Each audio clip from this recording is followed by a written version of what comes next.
Hi, my name is Priyanka, and throughout participating in PNB 2XF3, I've learned many valuable things about the world of research, as well as relevant transferable life skills. We are all well aware of the biases circulating throughout today's society, whether it's regarding race, gender, or even income.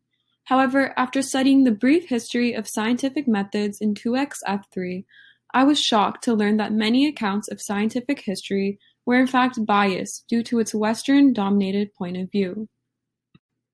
I came to learn that biases genuinely influence almost everything in today's world, but that this was also existent during Aristotle's time.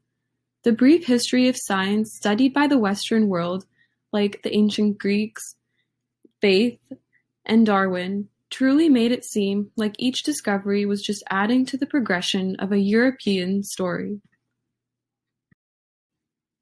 This European story did not acknowledge other schools of thought, such as Alhazen's scientific method, Mengzi's analogical reasoning, and the Carvacrol school of philosophy.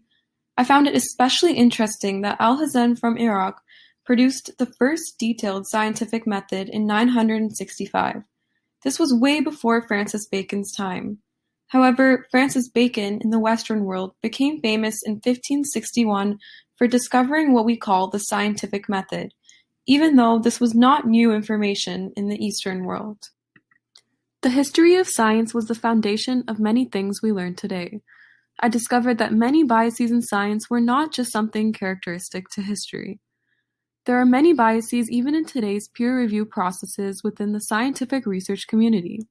I learned that there's actually strong evidence of bias against women when awarding grants to peers, as well as many biases against authors from less prestigious institutions. It is important that we, as a society, work to overcome this persistent theme of biases in science.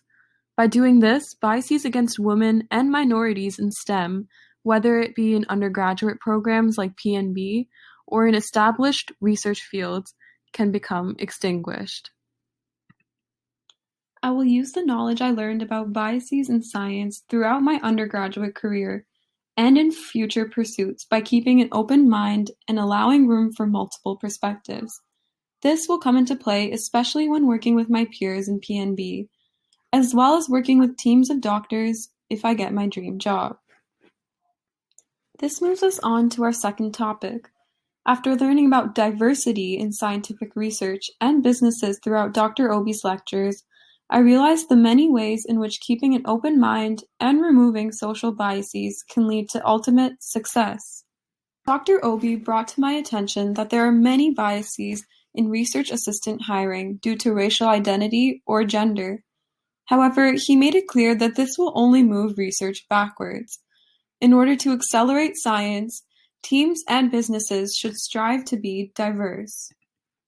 In particular, I learned that executive ranks with more gender diversity outperformed those with no gender diversity. Also, ethnically mixed teams were better at brainstorming. Learning the statistics that showcased the benefits of diversity in academia and the workplace gave me hope for our cohort's future. I'll be sure to incorporate diverse ideas, work with others from all sorts of backgrounds, and break gender stereotypes in the medical field. Even though medicine is still male-dominated, learning that diverse perspectives actually offer overall benefits motivates me to keep working towards my goal of becoming a doctor. The third and final piece of advice that will always stick with me after this course is, if there's a will, there's a way. In other words, our undergraduate careers are opportunities for exploring our interests, and minor setbacks should not deter us from striving for goals. This really struck a chord with me during Dr. Constance Imbolt's guest lecture, especially when she described her lack of motivation throughout first and second year due to mediocre grades. Since my first-year self could relate to her, I'll definitely take her advice of persevering through the difficult courses and really keeping the big picture in mind. This advice will help me throughout PNB as I explore research opportunities with new peers and professors.